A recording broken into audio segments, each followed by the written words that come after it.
Before actually leading you into the meditation, I want to talk about meditation for just a very, very short while, because people have a lot of misconceptions about it. If you were in the talk this morning, what I said about yoga pertains to meditation as well, meaning it's a noun, it's not a verb. It's a state of being, not just what we're doing.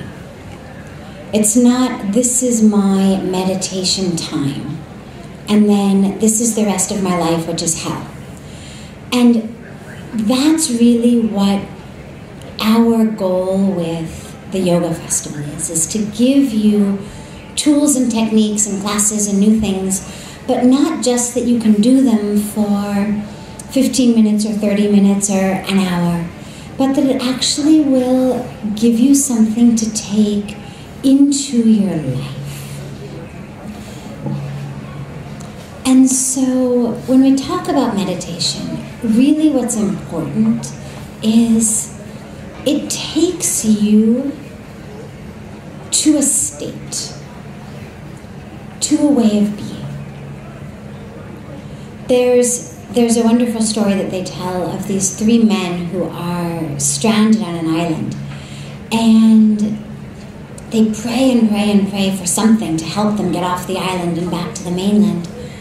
And one day they open their eyes and they find that there's this canoe that has come to the shore. And so they're thrilled, and they jump in the canoe and they row it to the shore, and they get into the mainland, back into their village. And a few weeks later, someone sees them walking through the village, and they're walking in a line with this canoe on their heads. And the person says, well, why are you carrying the canoe on your head? And they said, oh, because this canoe, it saved our life. It got us off the island. It got us onto the shore, and we're so grateful to it. And the person said, okay, but why are you carrying it on your head? And again they said, oh, this canoe, it saved our life. It got us from this place to that place, and we're so grateful to it. And in their attachment and misplaced gratitude to the canoe, it ended up actually handicapping them, because the purpose of the canoe was to get them from the island back to the mainland. But once they got to the mainland, holding on to this canoe actually incapacitated them. I mean, you can't live your life very well if you're holding a canoe on your head. And I tell this story because with meditation techniques, it tends to be very, very similar. We get very, very attached. We get very, very attached to particular techniques. Has to be that technique, or this one doesn't work, or I'm trying to learn this, I'm trying to do this. It doesn't matter.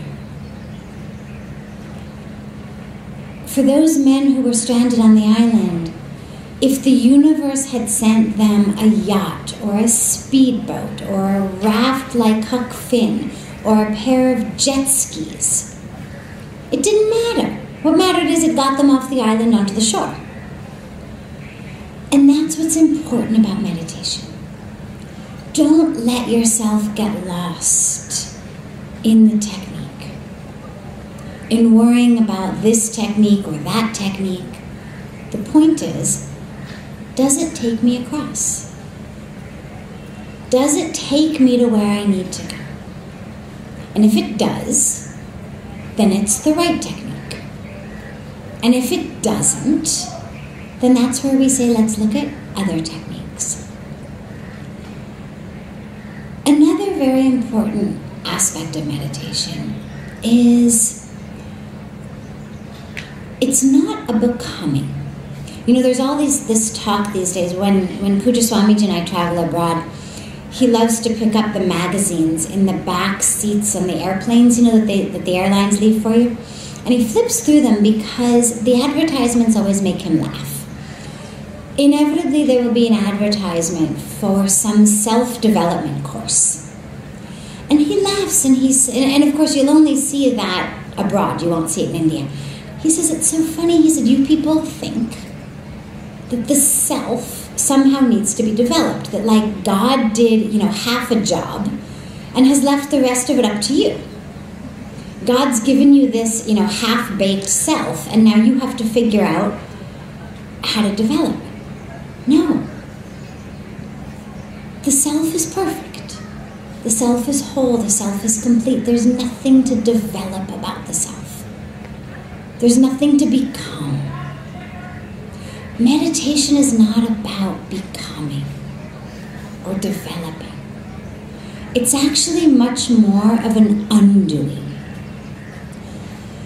If you find yourself in a spot while you're meditating where you feel free from that which you identify typically as yourself, then your meditation has been successful. It's not about, can I become new or different? It's about, can I shed that which is blocking this perfect, whole, complete perfection of the self from my vision. For that reason, when we talk about meditation, I describe the meditation, and we talk about letting go. Quick digression for a moment. Is it this mic that's echoing, or are you all hearing an echo? You're not hearing an echo, okay. It must just be the speakers then. So we talk about letting go. And that's really what meditation is about. Is all of this junk that I've dumped onto myself, which is not self. So it's my ignorance, my attachments, my expectations, my desires. Swami Dayananji yesterday was speaking so beautifully about that state of real joy when we are free of desires. It's not that we're free because we have fulfilled them. Because every time you fulfill it, it just gives birth to another one. You're happy for a moment. I want a chocolate ice cream. I eat the chocolate ice cream. I'm happy for a moment. Why? Not actually because the chocolate ice cream makes me so happy, but because for that brief moment, I no longer desire chocolate ice cream. It's a subtle difference, but it's an important difference. It's not the object we've gained that has brought us that joy. It's that temporarily, before another desire takes birth, temporarily, as I'm fulfilling the first one, I'm actually desireless. And it's that state of not desiring that's what brings us the joy, not the specific chocolate ice cream cone or whatever we've purchased, or alcohol or drugs or sex or whatever it is. It's that in that moment of getting what I thought I wanted, I'm no longer desiring it. Therefore, I'm free. So in meditation, when we let go, it's letting go of that which is not self. And that which is not self is the desires, is the expectations, is the ignorance, is the anger, is the ego, is the pain. So many of us are chained and trapped by that which is not self, by that which has happened to us, that which we identify as ourself, but it's actually not. So for example, we say, I was lied to. I was cheated, I was betrayed, I was abused, I am a victim. Well, what's interesting is, if you actually go one step deeper, you say, who was that I? Because if it happened more than 7 years ago, there isn't one cell of your body here today that happened to. And for most of us, what we're holding on to happened a lot more than 7 years ago. All of that identification with being a victim, with being betrayed, with being abandoned, with being abused, with being lied to, with all of that happened to someone who no longer exists. There isn't a cell in your being today that existed then. All of the cells continually renew, regenerate, whether it's a period of days for our skin, months for organs, but there isn't one piece of you here now that was abused, abandoned, betrayed, cheated, lied to. And so why is it that our patterns of life today, our patterns of our relationships, our patterns of depression, of anxiety, are rooted in something that didn't actually happen to us? You can't show me the eye that happened to. So what's going on? What is it that's trapping us? All it is, and this is actually the good news, it's a good news, bad news situation, because the bad news is that we then have been, victims not of somebody else, but actually of ourselves for so long. The good news is it's actually really easily undoable. All that is there is patterns of energy in the brain. Habitual patterns of energy. In Indian culture, they talk about something called sanskaras. And sanskaras are impressions. And one way to imagine it is, if I have a rock, let's say, I have a big rock, like this clock. Let's say this is a rock, and I take a glass of water, and I pour the glass of water over the rock. It's going to flow evenly and equally pretty much down the whole side of the clock. But if I take a piece of string or a rope or a knife, and I keep going in one spot over this, eventually I'm going to create a groove in this plastic such that when I pour water down it, now the water goes into the groove. And every time the water goes in the groove, it makes that groove a little bit deeper. This is how canyons get carved out by rivers. This is how erosion happens. But it's not just erosion in our rivers and mountains and valleys. It's erosion in our lives. And so every time the water goes in that groove, it makes the groove a little deeper, which means that next time the water is even more likely to go in that groove. And that's exactly what happens with our way of thinking. I'm a victim, I was abused. Therefore, I have issues with X, Y, or Z.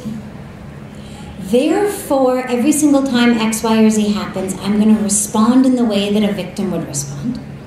It makes that groove even deeper.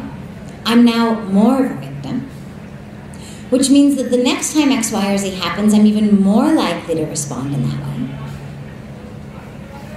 And the tragic part is that there's actually no piece of I that's even a victim anymore. Those cells have all regenerated. They're all brand new. So we're the ones, our patterns of thought, our patterns of energy are actually the ones holding us back. And the minute that we realize that, then we realize, okay, well that means then the power's in my hands, the abilities in my hands, the choices in my hands.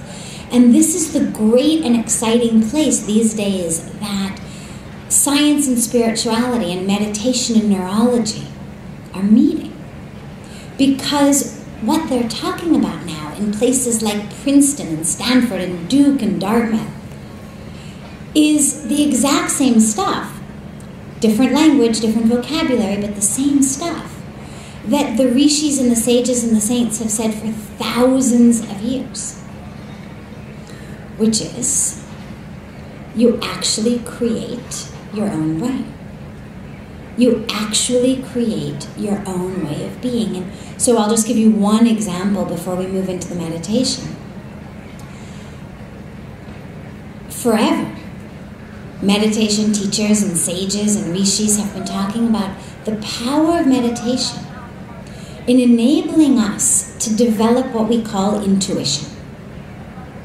Or if you go back and you use traditional Indian vocabulary, they would talk about drishti, vision, sight, discrimination. They talk about the third eye. Well, the third eye, the Agya Chakra, is the sight, the energy center of discrimination. Well, discrimination from what? Discrimination of truth from untruth, light from darkness. It's the third eye that enables us to really see the truth. And what is that truth? That we're all part of the same divine. Then you fast forward into modern day neurology. Well, modern day neurology suddenly is talking about our prefrontal cortex, which sits right here, and which gives us the power, the ability to put things together and to have what now we're calling intuition. To respond appropriately. To plan on a deep level. Not to plan the way that animals planned in terms of where's my dinner going to come from, but long-term planning that requires big picture understanding of the self, of our relationship in the world. All right, and then we take it one step further. Now they're showing that people who meditate are developing thicker prefrontal cortexes. And they're doing research showing that 4 weeks, 6 weeks of meditation is actually creating thickness, more active, more cells, not just more energy. It's not just in the scans that they can see there's more energy there. The actual physical part of the brain is getting bigger. Well, what that means is they're making more and more connections. That the neurons are branching out, the dendrites, it's making more and more branches to other neurons. So now suddenly science is coming and giving the scientific reasons for what they've said for thousands of years, which is meditate. It'll change the way you think. It'll change the way you see the world. It'll change the way you see yourself in the world. It'll change your ability to understand and intuit people around you, the world around you. And now we're at this very, very, very exciting place. But in order to get there, and in order to really do it, we have to be prepared to let go. And we have to be prepared to let go of what we're holding on to, of identification of the self, whether it's as a victim, as someone who was abused, as someone who was abandoned, as someone who was cheated, as someone who got the short end of the stick, as someone who was X, Y, or Z. It doesn't matter. Because it's not always bad things. Sometimes it's good things. We identify as the prettiest, the smartest. But these are also false identifications, because inevitably you're going to find yourself in a situation sooner or later where there's somebody prettier than you are, or somebody smarter than you are, or somebody richer than you are. And the problem is, if that's our identification as self, then once we find ourselves in that position, who am I? Then I suddenly have disappeared. And so, as we meditate, what we have to be prepared to do, and it's scary actually on some level. And one of the things I always encourage people is, tell yourself, I can grab all this back afterwards. I don't have to be free of it forever. I'm just going to set it aside temporarily. I'm going to let it go temporarily. But if I want to grab it all back when I walk out of this hall, it'll still be there. I can put back on those clothes if I want to. But for a while, we need to allow ourselves to have that experience of who is the self that's none of that which I identify with. That's none of that that I think of as me. Because we were calling ourselves I 10 years ago, 15 years ago, 20 years ago, 30 years ago, as babies. The moment we had a sense of self, we were using the word I. And yet clearly, I was something very different to us when we were 10 than it is today. And yet within ourselves, there seems to have been this continuum. We didn't notice a disjointedness. We didn't notice that somehow one day I was different. And yet if you look back objectively and you say, well, if I said to you, give me the 20 most important parts of the I when you were 10, probably almost none of those would still pertain to the I today.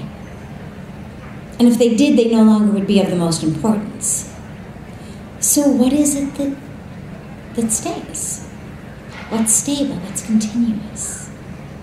And that's what meditation helps us start to be able to taste. So let us just close our eyes, find a position in which you can sit comfortably.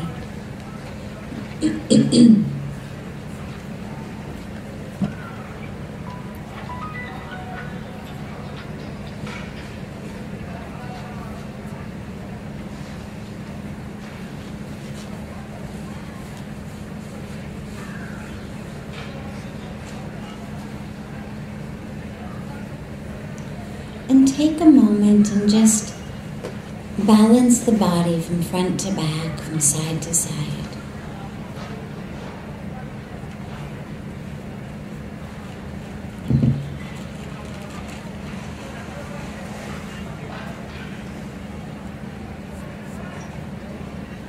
So that you're not leaning too much in one direction or the other direction.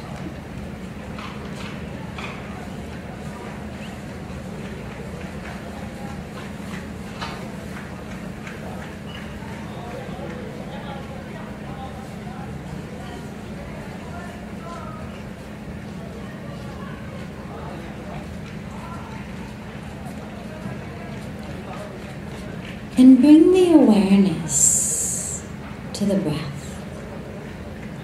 Don't try to change it. Don't manipulate it. We're not doing pranayama. Simply become aware of it.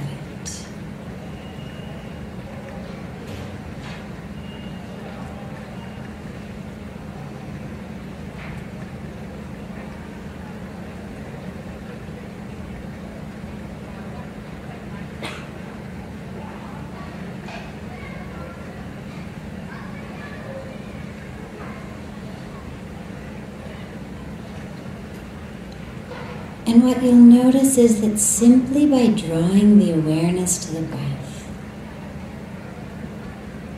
it actually and automatically becomes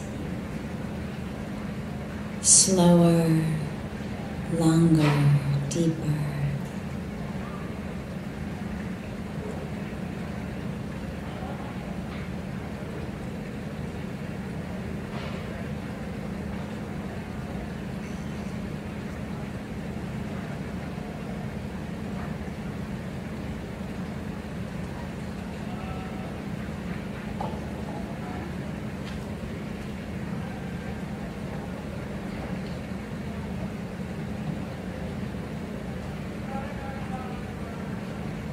Turn all of the senses inward. Meditation is not a dulling of the senses. It's not that we turn off our awareness. All we do is shift the direction of that awareness from the outside to the inside.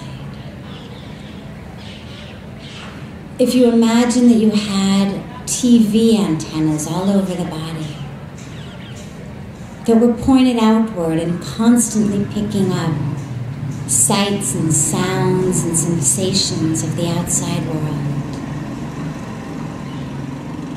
Just imagine taking all of those antennae and turning them inward.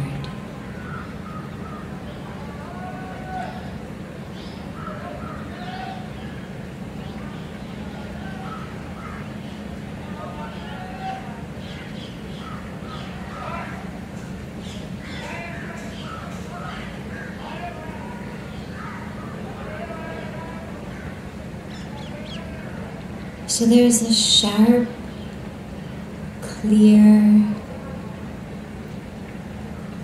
awareness on the inside.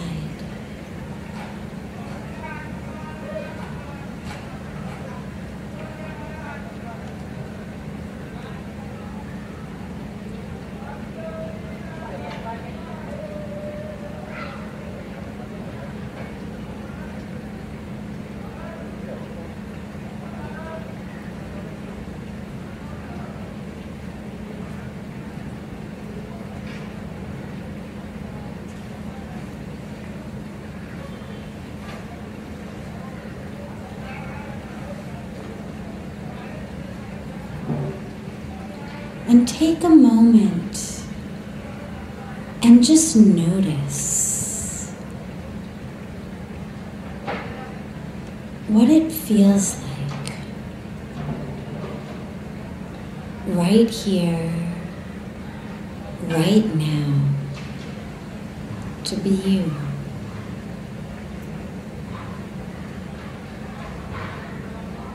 As the breath flows in and out, notice. Are there places where the breath flows very smoothly, deeply and easily? And are there places in the being where there seems to be tightness or constriction, where the breath doesn't flow so freely?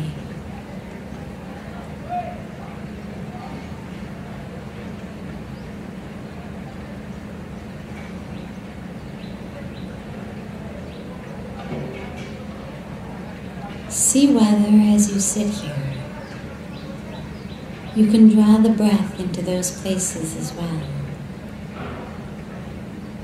ever so gently and slowly.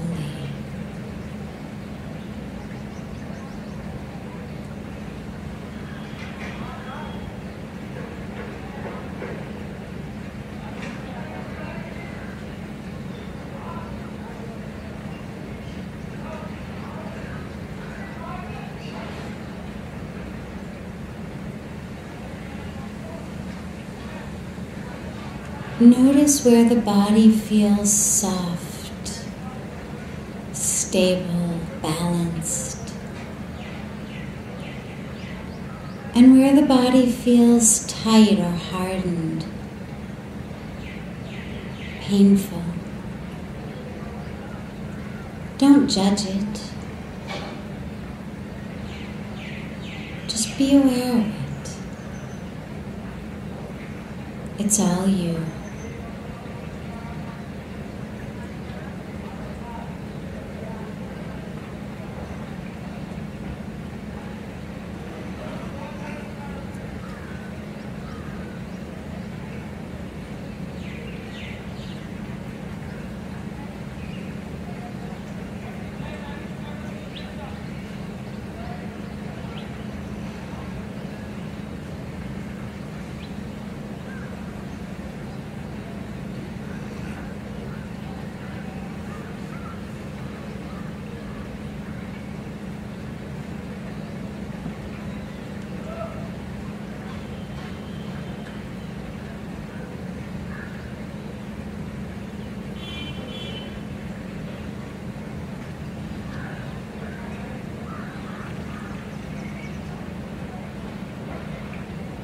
As you exhale, allow yourself to let go. With each exhalation, let go. Let go of another mask that we wear, another role we play, another facade, another personality, another identity.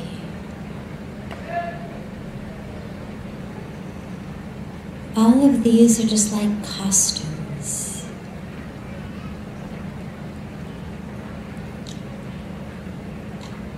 With each exhalation, take off the costume. Let it go.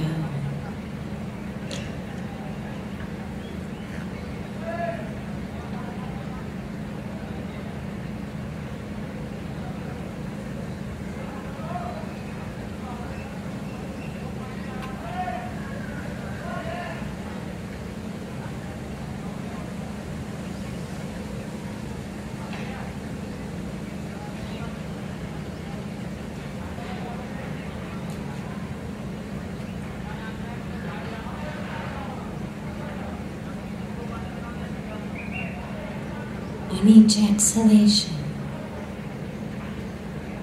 just keep letting it go. Another responsibility, another stress, another tension, another role. As you exhale, just feel Mother Earth accepting all of these.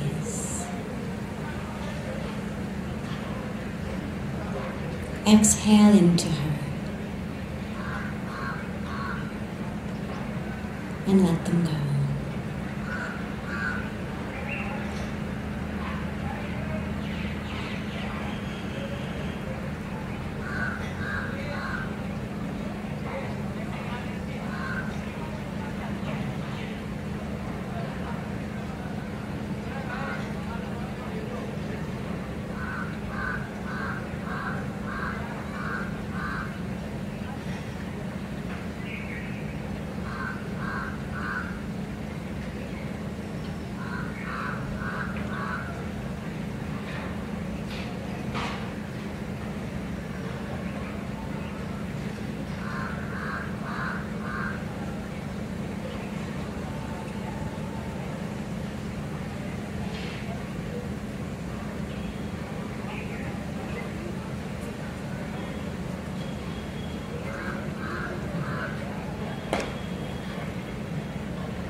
And as you exhale and let it go, feel yourself sinking deeper and deeper,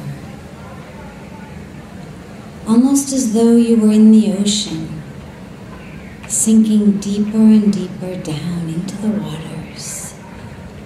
But the waters are not waters of an ocean outside. They're waters of the inner ocean. And you're sinking deeper and deeper into that true center, that true core of the being, where there's nothing but light, nothing but peace, and nothing but love. As you exhale, sink deeper and deeper and deeper into that spot.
Deeper and deeper with each exhalation, freer and freer with each exhalation.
And as you inhale,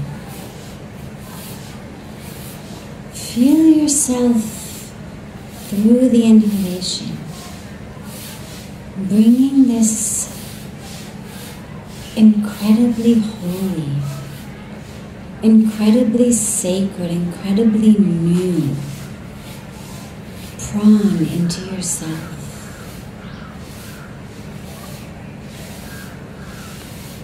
It's the prana, the air, the wind that flows across the tops of the Himalayas, across the waters of Mother Ganga. That which was inhaled and exhaled by sages and saints and rishis for thousands of years, sitting right here in these Himalayas.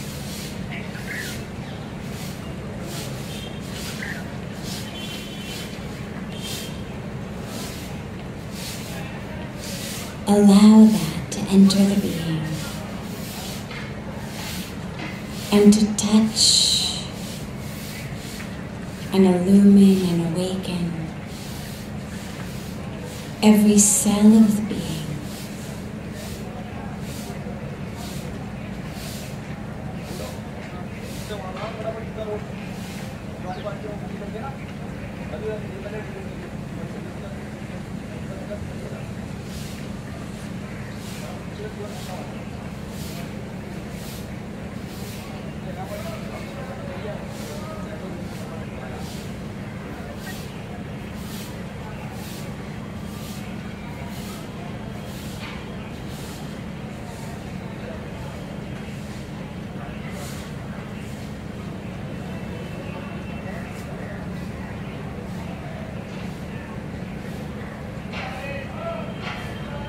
Deeper and deeper,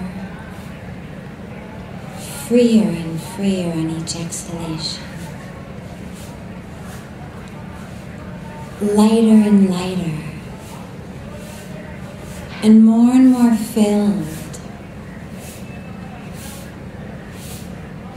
touched, illumined and awakened in every cell with each inhalation.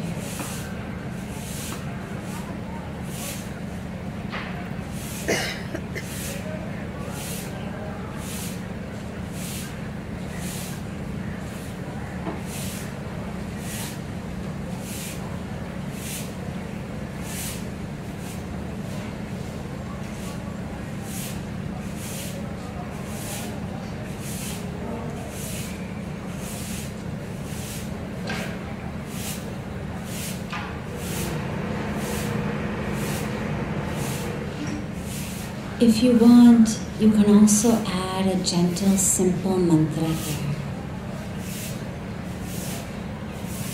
A nice mantra to add in a meditation like this is the mantra that says, So hum. So hum. It means, I am that. I am that. Which is pure, which is whole, which is complete, which is divine. I am that. Not I have to become it or discover it, but I am that. That universal, supreme reality. I am that. That divinity, that light, that peace, that energy, that creation. I am that. So hum. So on the inhalation, as you inhale, just quietly to yourself chant so. And on the exhalation, as you let it all go, quietly chant hum. So hum. So hum.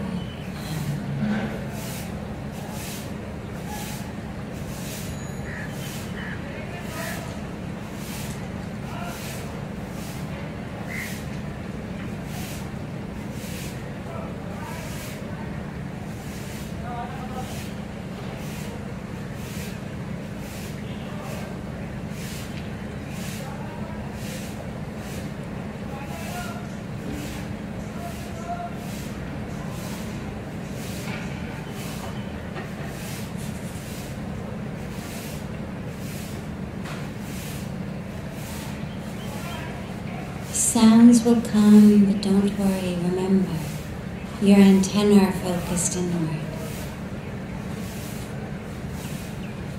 Don't fight them, don't try to chase them away. Just allow them to blow across your consciousness like clouds across a blue sky day. Just let them breeze across your consciousness. But keep the antenna focused inward.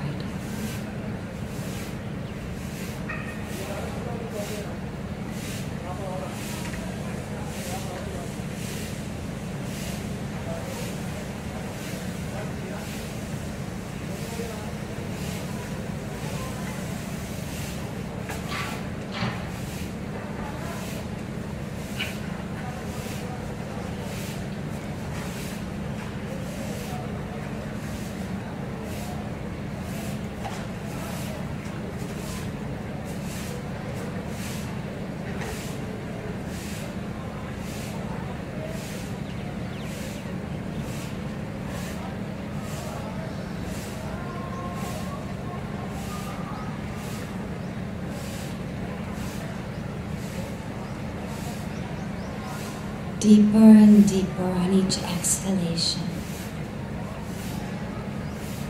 Sinking deep into that core of the being, that center of the self.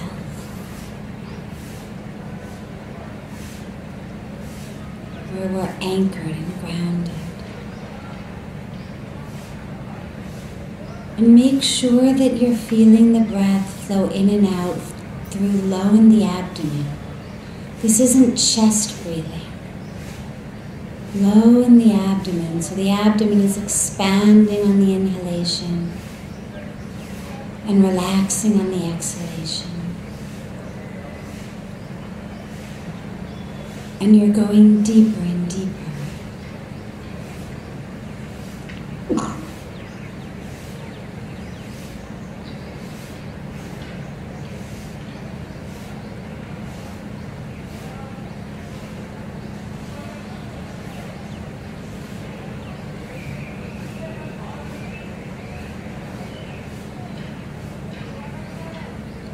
And lighter on each inhalation. As you're being filled, the cells of the being, with this sacred and holy energy of this divine land. Let it fill every cell in you, so that everything is newly charged, awakened, illumined.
Allow yourself to just become one with that breath as it flows in and flows out, such that you and the wave of prana merge into one.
yourself to just sink deeper and deeper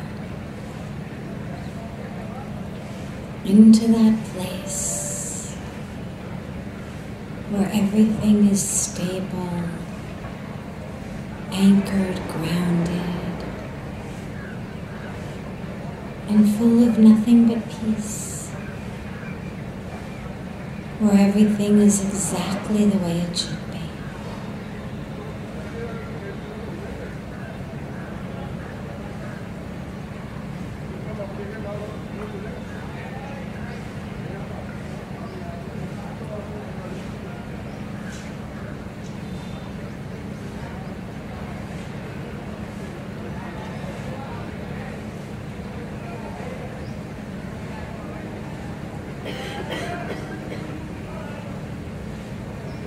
Ever so gently, bring your hands together and rub the palms against each other.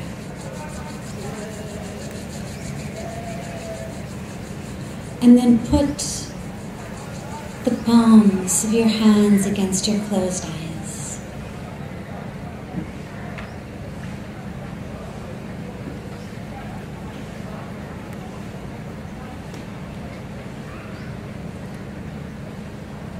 And ever so gently, open your eyes into the palms of your hands.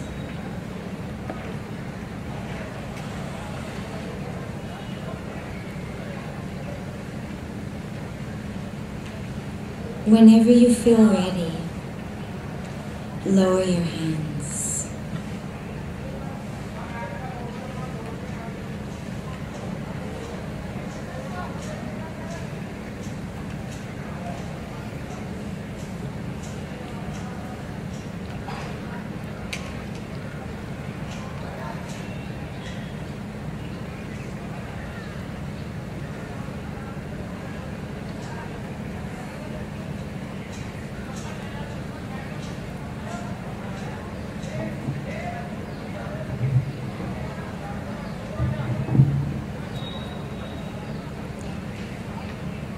There's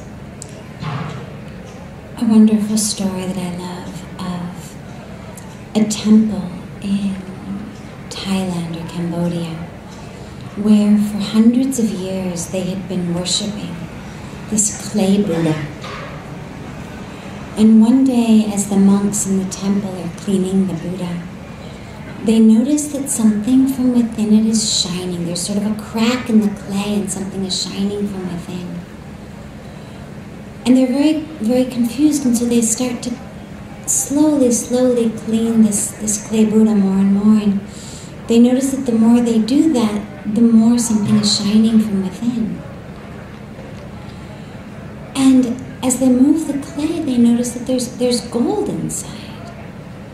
And so very carefully they start to remove the clay until they discover that actually inside of this clay Buddha is actually a golden Buddha.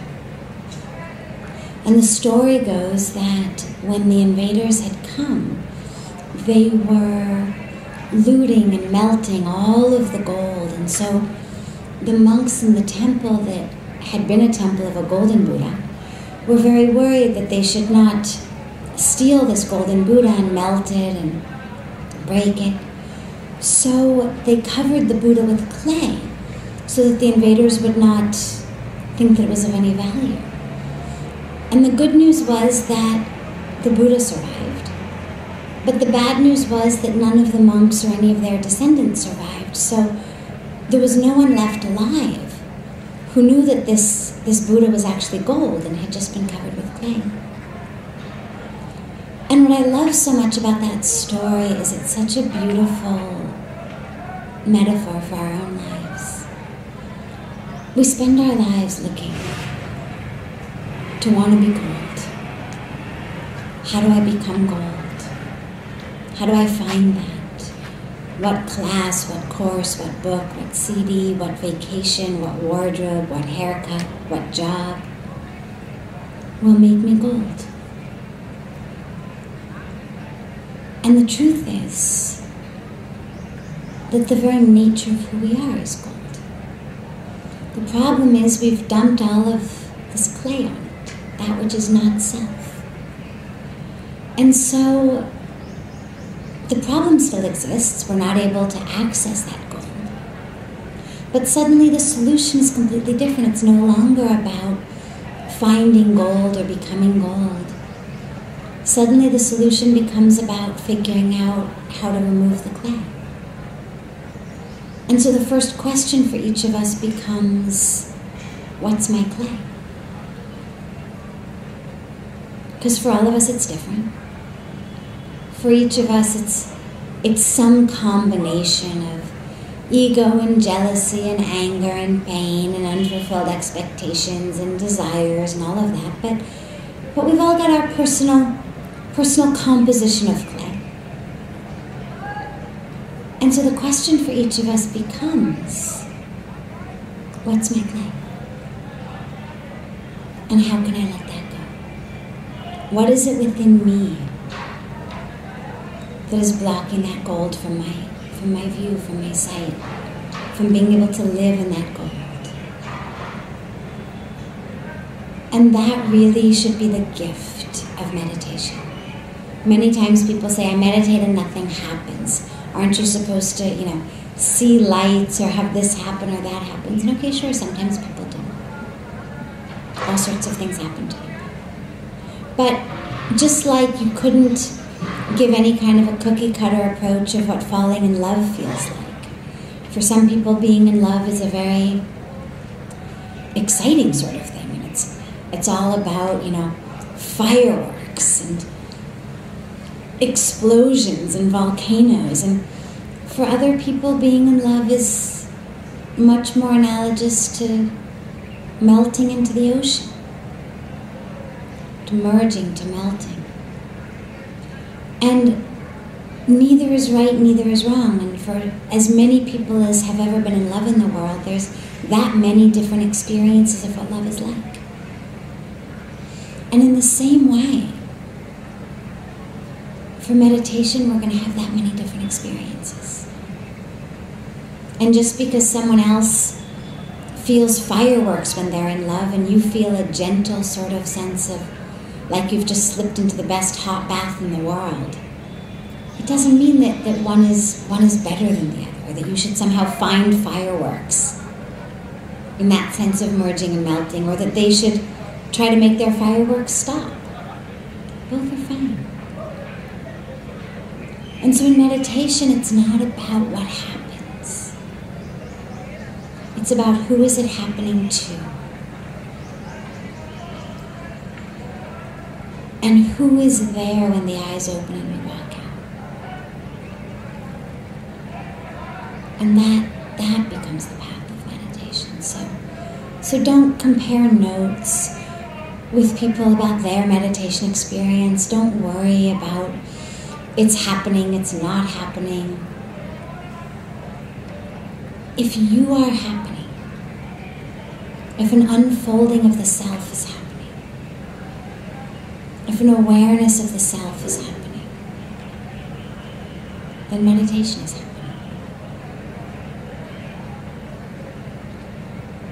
I wanted to end a little early so that I could open it up if anybody had any comments or questions about this or about anything really. I had meant to do it in my morning talk and ran out of time.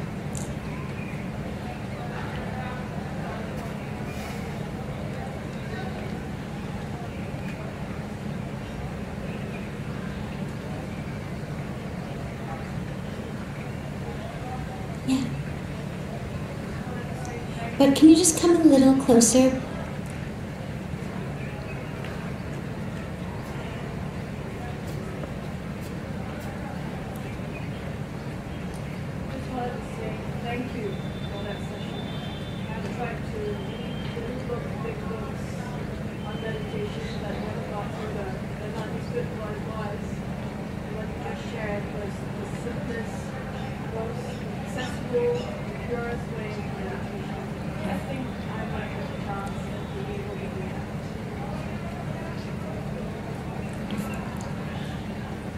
If you have a self, you can meditate.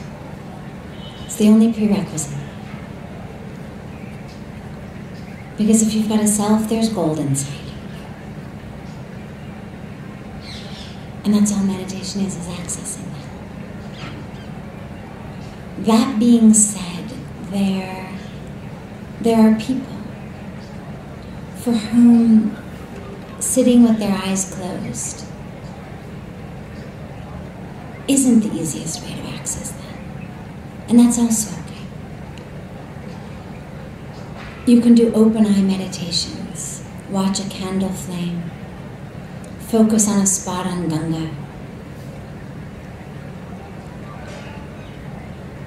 Look at a picture of a divine image.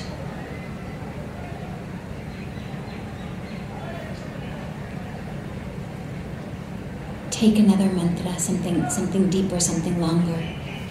Use it to contemplate upon. St. Francis of Assisi used to teach meditation based on the Lord's Prayer. So, I'm so glad you found it accessible, because that's really what my goal is. It's not about what technique do you teach. I mean, yeah, in my meditation experience, I've gone through many different techniques, but my concern and the reason that I don't want to emphasize one over the other is the reason that I've gone through 3 or 4 is that I've changed in the last 16 years, and things that got me across 16 years ago don't necessarily get me across, or maybe you could say that it's actually a different place, that I got across the first spot and then now it's another place to get across, and so it's a different boat is required, and sometimes there's choppy waters, and so a little raft like Huck Finn has wouldn't work nearly quite so well as a yacht. But those are all very individual and specific things.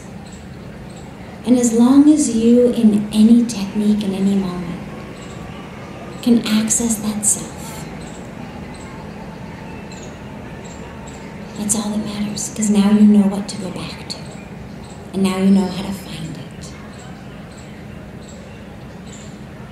And I do find that the breath is always a great anchor. Whatever else you may add, whether you add a mantra, whether your eyes are open or closed, the breath is a phenomenal anchor. Not just into meditation, but in life.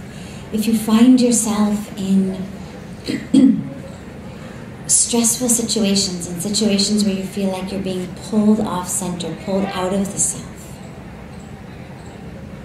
the breath is one of the best ways to get back to it. If you're breathing really low right from down here in the abdomen, it's really hard to simultaneously be angry or frustrated or anxious. And so if you ever find yourself in those moments, rather than analyzing the mind, just come out of the mind for a moment. Bring the awareness to the breath in the lower abdomen. Take a few breaths. And then you're anchored, and you're grounded, and able to move forward. Anything else? Yeah? Yeah, you suggested that all the cells in the body are replaced within 7 years. That pretty much means all your problems theoretically should be solved. But say, let's look at the Mahabharata. Krishna didn't tell Arjuna, listen, if you don't fight the battle, it's no big deal. Come back in 7 years, your honor will be gone, everything will be okay. But that's not a big deal, everything will be fine. Kalapaya was another guy who had his thumb cut off by one of the Yamachas. In 7 years, his thumb never came back. He wanted to be a better archer than Arjuna. And that didn't heal the thumb. Let me just interrupt you for a second here, because the fact that the cells regenerate in 7 years doesn't mean all our problems go away. The point about the cells regenerating in 7 years is a sense of identification. So let's say that I am someone who has a really, really hard time trusting people.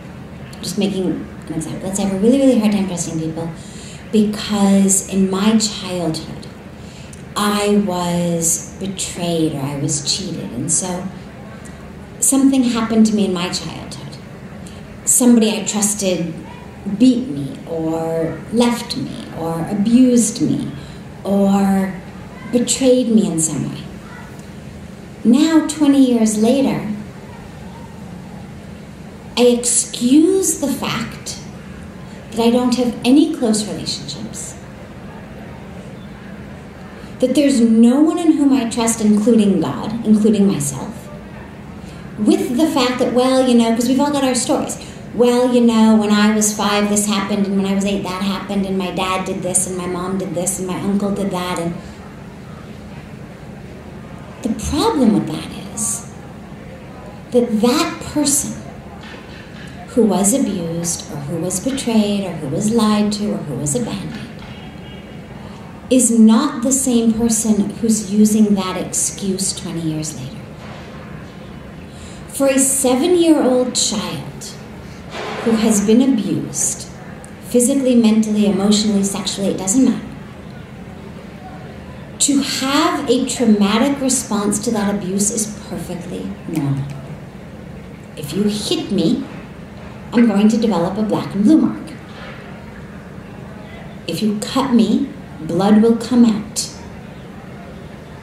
If you say something really mean to me and you're someone I care about or someone I respect, it will be the equivalent of a black and blue mark or blood on the inside. The problem becomes, you hit me today, and 20 years later, I say, well, I don't trust people because, see, I got hit. And what we have to realize is, who's the I that got hit? The I that today doesn't trust people shares not one cell with the person who was hit. And so that's where it's time to break free from that. We become slaves. The vast majority of people that are slaves of that which happened in the first 10 or 15 years of their lives. The whole field of psychology, I mean, this is the field that I was studying in. The field of psychology keeps itself afloat based on the fact that we can spend our entire adult lives explaining, excusing how we're living by what happened in the first 10 or 15 years of our lives. That's where Swami Dayanandaji yesterday was joking about, so we're not happy and we find ourselves wanting, we don't have this, we don't have that, we go into therapy, and before you know it, we realize that our mother and our father did a really bad job. That's what it's based on. And insight is a wonderful thing. It's very important to understand what makes us right. Because if we don't, then we don't know who we are and how we operate in the world. So for example, going back to my example, if I say, well, I was betrayed, abused, cheated, abandoned at that age, that's why I don't trust. Well, that's a very insightful piece of information about myself, which then can become a tool for my own growth. Can I learn to trust? Can I turn back and look at the people or person who abused or betrayed or cheated me and understand them in a new light? Can I utilize this compassion and loving kindness and union that I develop in my meditation and extend it toward them? Can I break that karmic chain that has bound me to that person for decades? That's where it becomes a tool. But for most of us, what it ends up simply becoming is a rehearsed excuse. And that's where our lives stagnate. I'm an alcoholic because I was raised in an alcoholic family. My dad drank, or my mom drank, or my older brother drank. That's why at 30 or 40 or 50, I'm an alcoholic. I've got a ready-made excuse. Well, the question that I was asking is, the I who's drinking today is not the same I who grew up in that house. Every single cell of the being who grew up in that house has changed many, many times. Many, many times over. So what are we identifying with? What are we holding on to? A pattern of energy in our mind that says, I was raised in an alcoholic home, that's why I'm an alcoholic. And that's what binds us. That's where spirituality comes in and says, you are infinite. You are boundless. You're not this body. I mean, okay, we all drive a car. It's a vehicle. It gets us someplace. But when our car needs a new paint job, does anybody say, God, I really need a new paint job? The car gets dirty. Do we feel like we're dirty? No, we all understand this is a vehicle. It gets me from point A to point B. It's very important. It's very useful. Without it, I couldn't get from point A to point B. But I'm not my car. I simply utilize it. In the same way, you are infinite. You're boundless. You are one with the divine. You're pure, you're perfect, you're whole, you're complete. There is nothing wanting in you.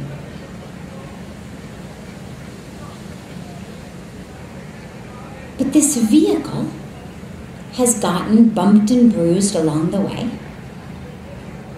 People have kicked it. People have spit on it.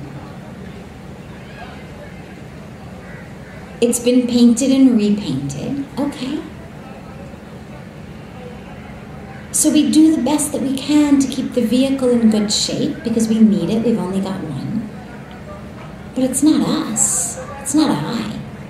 I'm not a victim. That child, that poor child for whom I should have great love and great compassion and great tenderness, was abused. But that's not I.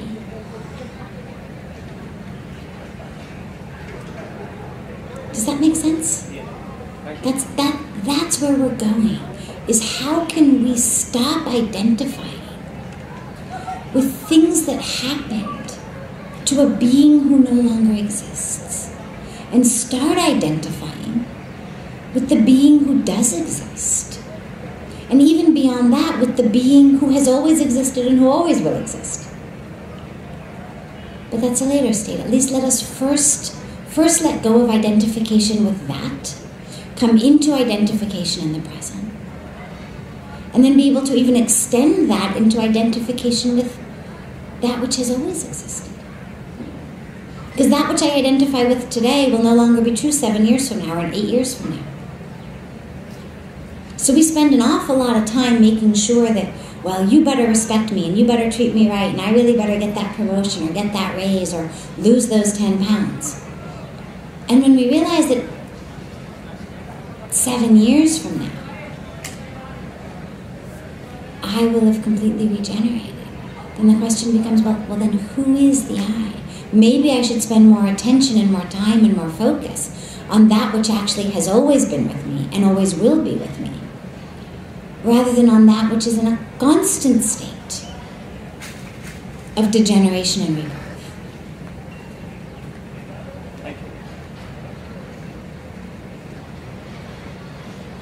Yeah.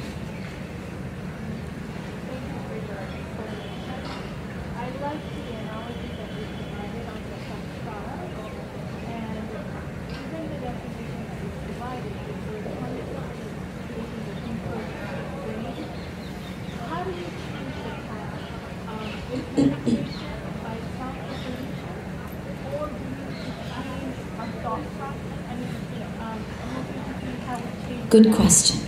I'm going to repeat that. She said, we were talking about the sanskaras, and I used the example of this plastic and the groove, and how the groove gets deeper and deeper. And she said, well, how do we change those?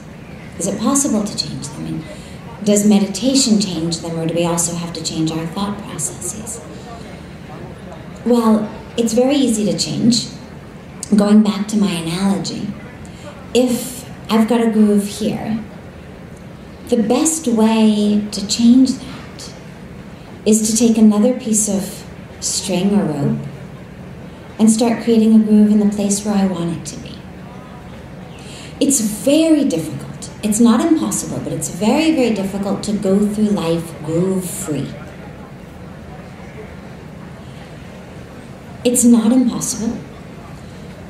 On a path of absolute, complete surrender and complete commitment and complete renunciation just to the spiritual path, just to meditation, just to sadhana, you might be able to do it if you had a really, really special guru who really special, because you can leave everything and go off and sit in the jungle and still be an incredible prisoner of your own mind and your own desires and your own expectations. So it's not about what we physically do.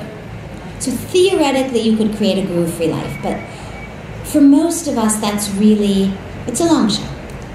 And so what we want to do, rather than focus on trying to become groove-free, is at least say, well, all right, as long as I'm human, as Swami Dayananji said yesterday, the problem that we're all facing is that we're human.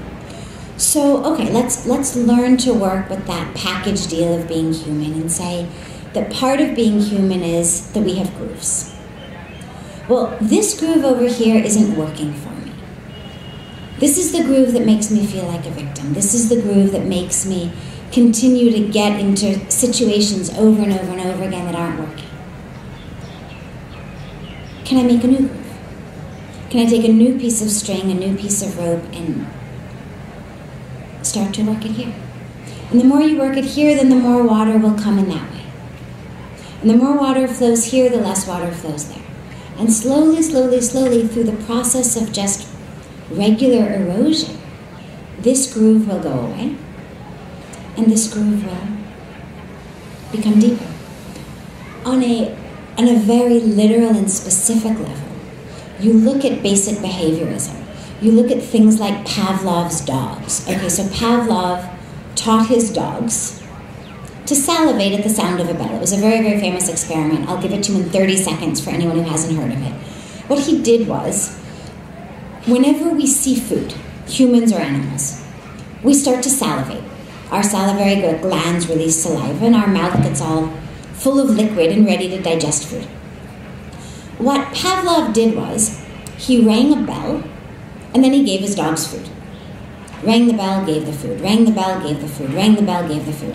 And slowly, slowly, what he found was that simply ringing the bell made the dogs salivate, even when there was no food coming. This is where we become slaves, really, to the stimuli in the world around us. However, it's also a great thing to realize. We could simply sit here and bemoan ourselves and say, oh my God, we're just like Pavlov's dogs, which most of us really are in much of our lives. But it's an amazing tool because it doesn't last long. You can't ring that bell forever without giving food and expect them to keep salivating. The salivation response will extinguish, it will stop quite quickly once those dogs realize that the bell and the food are no longer linked together. And in the same way in our lives, if we start to bring in new patterns, the old patterns extinguish. So for example, on a more human level, let's say in our childhood, we had to share a room with our older cousin, and every time the lights in the room were turned off, our older cousin abused us. So we grew up with a fear of the dark. As a full adult, locked into the safety of our own house, or even in the room with our own spouse or our children, nonetheless, those lights went out and our heart started beating fast. It's like Pavlov's dogs. We developed a fear response to the darkness. Well, all we have to do is bring an awareness to it. That's the nice thing that we have that the dogs don't, is awareness. And with the meditation, what the meditation does is it takes us into that awareness of where does the fear of the dark come from? Because most of us aren't even aware of it. The moment you're aware that it's because of that which happened to me 30 years ago, 80% of the work is done. For some people, 100% is done. I mean, for some people, that simple act of coming into awareness of where it's from is actually enough to extinguish it. For the rest, it's mostly enough. So we bring the awareness into it through meditation and we say, okay, where's that come from? And the moment we realize where that's from, then we're able to reprogram it. Oh, here I am in the dark, safe. I'm breathing. Yeah, I'm still in the dark. Yeah, I'm still breathing. Yeah, I'm still safe. And quite quickly, really quite quickly, that fear will dissipate. These sorts of patterns exist in ignorance.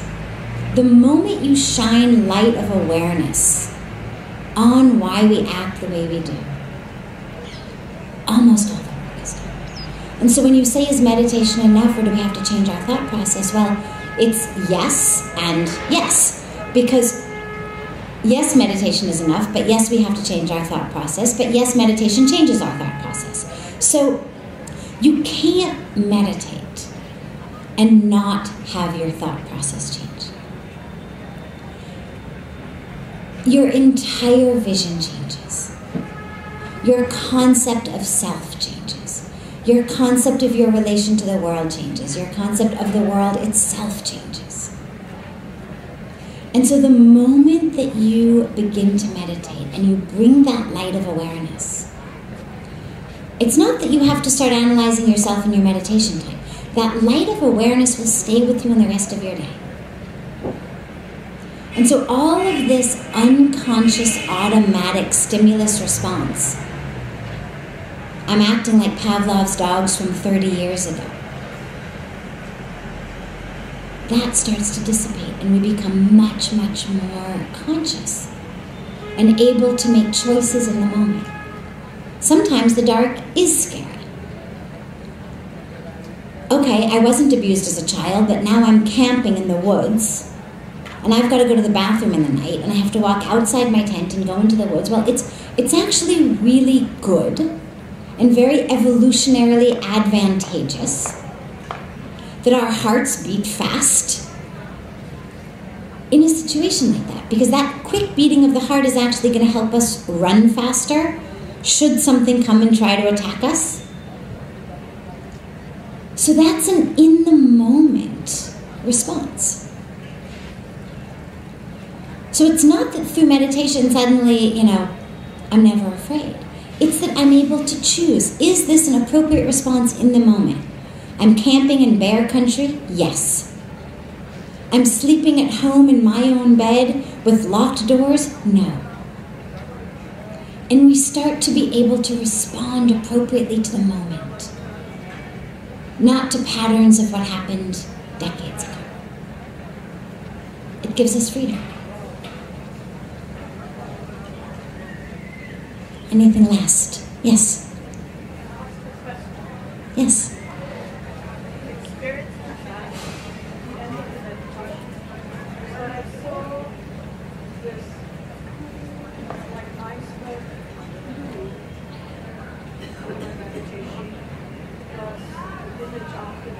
Is that common, and should they actually be significant by not finding out what the image could be, or what that color really stands for, or should we just let it go and not worry about it? Either way is right. The only thing that I wouldn't do is I wouldn't start to analyze it during the meditation.